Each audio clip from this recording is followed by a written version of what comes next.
HiTV Channel 3, Jembatan Pencerahan. Sejatine ajaran sastra agama Hindu Dharma Mega Surat Pancasrada Anggen margi sareng sami malaksana Anggen titi mulati jagatita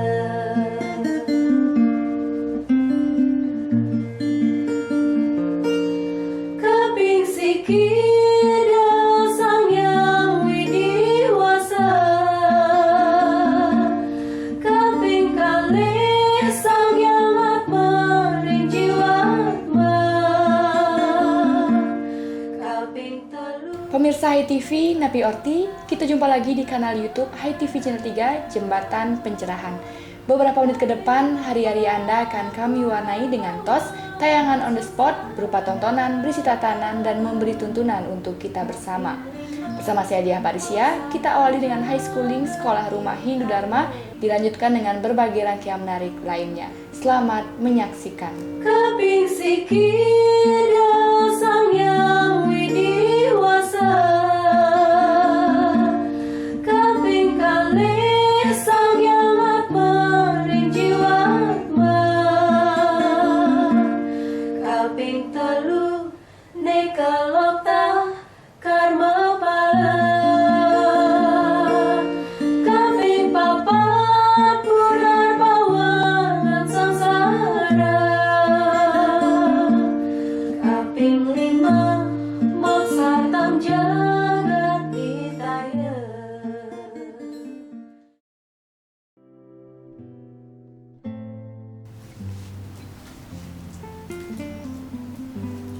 Pemirsa, kita jumpa lagi dalam High Schooling Sekolah Rumah Hindu Dharma. Dan kali ini kita ada dalam program Tutur Sebelum Tidur.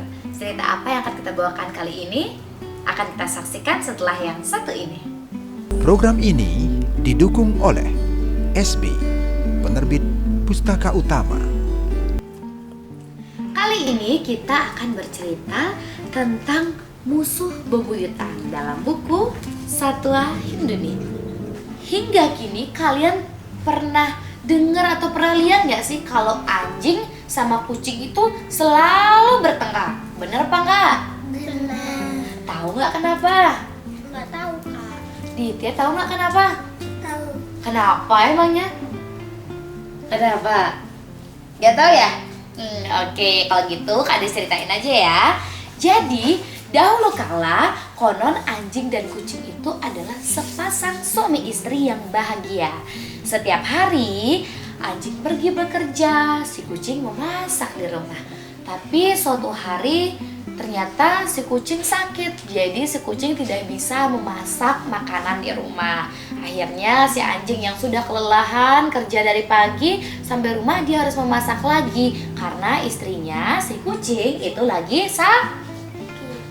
Nah, terus lama-kelamaan kok si kucing ini sakit terus ya? Anjing curiga dong, ya kan? Akhirnya suatu ketika anjing memutuskan untuk pura-pura bekerja. Jadi dia bersembunyi di dalam lemari. Nah, ketika si kucing berpikir bahwa suaminya ini sudah berangkat kerja, lalu si kucing ini ternyata nggak sakit. Dia malah bermain dengan anak-anak kucing yang lainnya.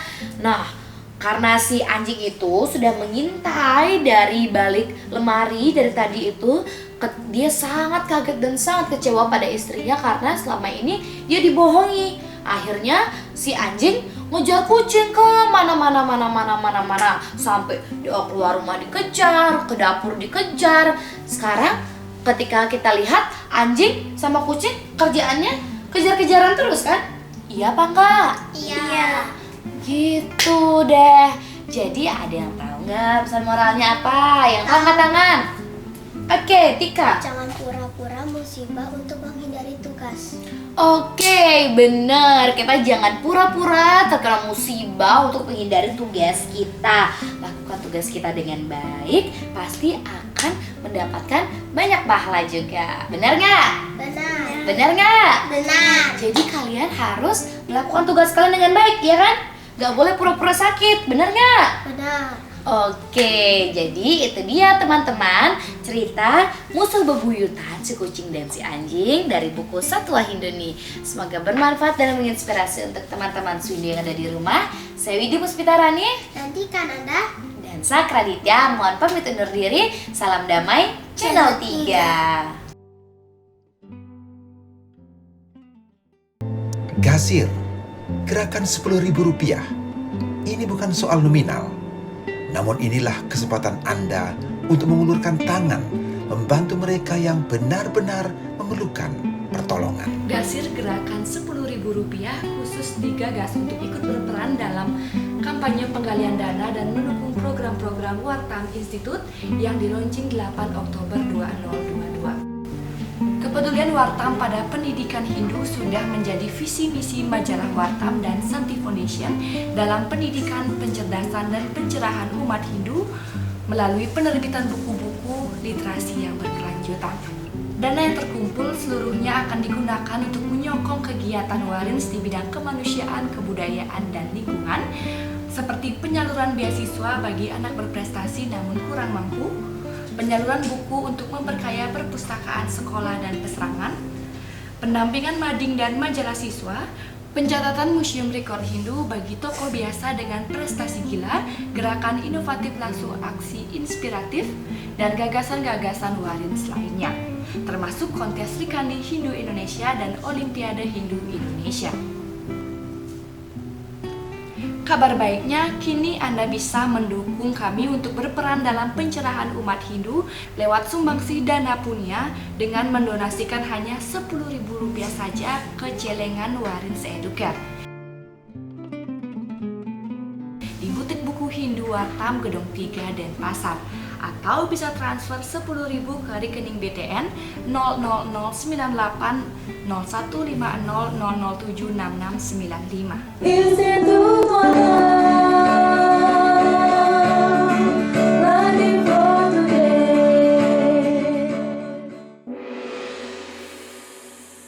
Berawal dari secangkir ngopi, ngobrol inspiratif, mengajak Anda melihat peristiwa dari sudut pandang berbeda. Berbagai tokoh inspiratif akan mengemas narasi menjadi solusi.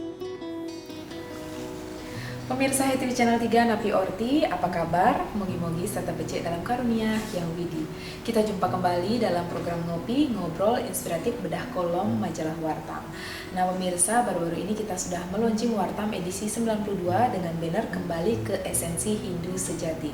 Salah satu kolumnis Wartam di Sueka Oka Sugiharta menulis hal yang unik juga nih dalam edisi kali ini, Yatnya dan Purascarana. Nah, seperti apa keterkaitan Yatnya dengan Purascarana? Apakah ada kaitannya dengan tema besar kita di edisi 92 ini? Pemirsa, jangan kemana-mana, mari kita temukan jawabannya setelah pariwara yang satu ini. Program ini didukung oleh SB, penerbit Pustaka Utama. Berikut ini program Cemeti, Cerah 5 menit akan menemani Anda membuka lebih luas jendela Hindu Dharma untuk pencerahan jiwa.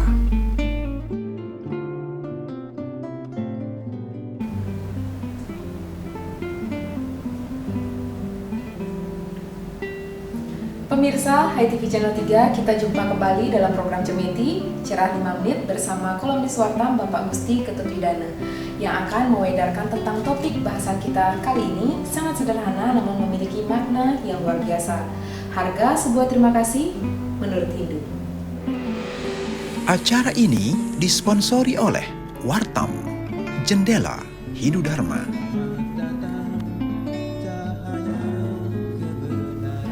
Pakai masker demi kesehatan. Dan pakailah helm demi keselamatan.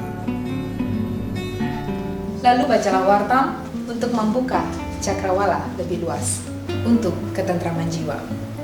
Wartam membuka mata, menangkap makna, Pemirsa HITV Channel 3 masih di Studio Warta menampil Orti Pak Widana. Becek. Ya, selalu sehat sentosa di tengah pandemi. Pemirsa, kita masuk pada topik bahasan kita. Bagian dari 3S, terima kasih adalah senyum, salam, dan sapa. Ini kalimat pertama yang biasanya kita ucapkan saat bertemu seseorang. Nah, bagian-bagiannya diantaranya senyum adalah bagian dari yatnya, salam juga bagian dari yatnya, dan sapaan juga bagian dari yatnya. Nah, apakah terima kasih ini bagian dari yatnya juga, Pak? Ya, betul sekali.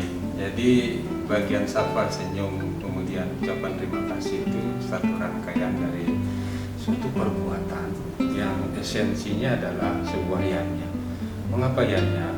Kita tahu yatnya itu esensinya adalah memberikan sesuatu. Ya. Ada pengorbanan, pengabdian, dan sebagainya. Dalam konteks ini memberikan sesuatu. Memberikan sesuatu itu antara lain ucapan terima kasih. Ucapan terima kasih itu tercetus ketika seseorang mendapatkan sesuatu, tidak hanya berupa barang, ucapan, doa, dan sebagainya. Sebagai bentuk menghargai atas ucapan, atas pemberian itu, maka disampaikanlah, dicetuskanlah sebuah kalimat atau kata yang disebut dengan terima kasih. Sesungguhnya kata terima kasih itu mengandung arti timbal balik dia. Kita terima apa yang diberikan, kemudian kita kasih kemudian. Itu kira-kira. Ya, itu kemudian diucapkan menjadi bahasa yang universal, Iya. salam bersama. Iya. Nah, kalau kita hubungkan kata terima kasih ini biasanya dilandasi dengan rasa keikhlasan dan ketulusan. Bagaimana pandangan Bapak? Oh iya, sangat betul sekali. Jadi salam, sapa, senyum, salah satu di antara terima kasih, semuanya itu harus dilandasi oleh rasa yang tulus, ikhlas. Ascarya, bahkan cuci dari malu pikiran kita. Karena apa? Karena apa yang kita dapatkan untuk kemudian kita balas dalam ucapan terima kasih adalah sesuatu penghargaan untuk kita, sekaligus menghargai pada yang memberikan sesuatu berupa barang atau ucapan. Oleh sebab itu, jika cetusan itu memang dilandasi oleh rasa tuliskan, itu yang disebut dengan yatnya yang sesungguhnya. Tapi kalau sekedar basa-basi atau karena mendapatkan sesuatu, terutama berupa barang, baru mau mengucapkan terima kasih, itu lain lagi persoalan. Karena itu tulus ikhlas itu selalu menjadi kata kunci dari sebuah pikiran, perkataan, dan juga perbuatan, termasuk mengucapkan rasa terima kasih. Nah, ini agak sekuler pertanyaannya, Pak. Yang kita bicarakan sekarang masuk pada harga sebuah terima kasih. Ya. Nah, kalau kita lihat contoh nyata di masyarakat, contohnya misalkan seorang pramuniaga dengan konsumennya. Ketika konsumen ini tidak mengambil kembaliannya, malah diserahkan kepada pramuniaganya, pasti ucapan terima kasihnya bisa berbeda. Mungkin lebih besar, mungkin atau seperti apa. Nah, bagaimana pandangan Bapak iya. menurut Hindu? Nah, dalam contoh tadi itu jelas itu ada motifnya dia. Ketika dia mendapatkan sesuatu yang menurut dia tidak biasanya orang kembali ya diterima saja. Ketika kembalian misalnya dikembalikan lagi, apalagi dalam jumlah hitungan yang dilihatnya besar, spontan ucapan rasa terima kasihnya mungkin lebih besar, lebih keras, lebih berkali-kali mungkin.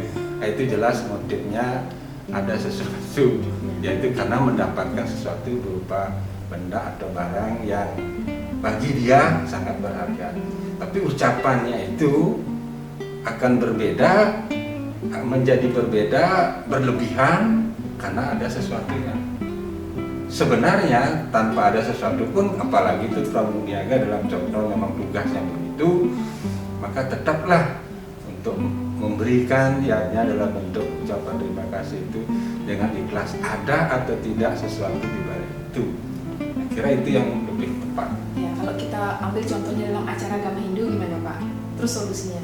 Oh, dalam acara agama itu kan segala sesuatu itu namanya acara, upacara, dan upacara landasannya kan harus wajib itu tulus ikhlas tanpa pamrih, kan itu pengorbanan suci. Jadi kalau dalam konteks kita berupacara akan sangat tanda petik ternoda jika yatnya yang kita laksanakan itu tanpa dilandasi oleh rasa tulus ikhlas, dan itu tidak akan berpahala, bahkan sering dikatakan sia-sia. Ya, jadi akhir kalimat dari yang disampaikan Bapak Widana menjadi closing statement dan penutup dalam program Jemeti.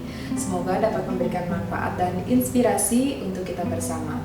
Salam damai, Channel 3. Ku ingin seperti Toyeni, wajah sederhana tanpa kemewahan.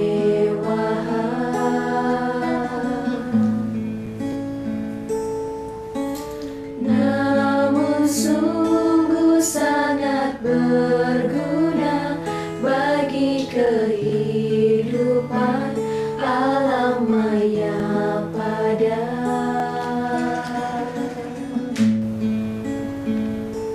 Peran apakah yang paling ideal dalam hidup ini? Yang memberi makna dan kebermanfaatan bagi kemanusiaan? Sederhana tanpa kemewahan.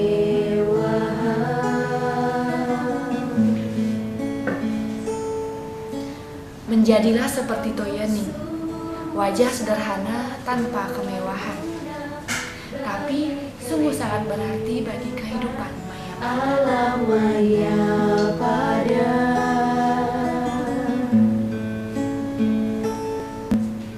Karena heningnya Toyeni cerminan beningnya hati. Wajah yang bening, penuh makna hening, sangat berarti bagi kehidupan. Saya Diah Parisya untuk Hai TV Channel 3. Yang bening, wujud hati hening, begitulah urna Sang Hyang Widi.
ITV Channel 3, Jembatan Pencerahan.